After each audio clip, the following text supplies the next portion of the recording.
In a team, you can create new conversations or contribute to existing ones. Remember, each channel has its own Posts tab where conversations take place. Conversations in that channel are unique to and should be relevant to the topic of that channel. To start a new conversation, first click the blue New Conversation button at the bottom of the canvas in the channel.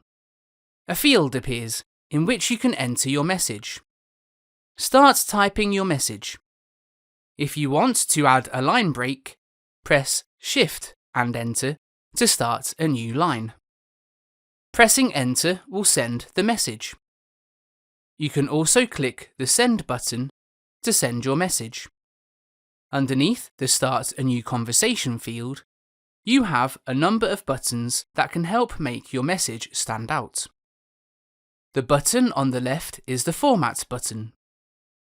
Clicking this will provide you with some tools to help you format your message, but you can also change your message to an announcement, which can really make it stand out.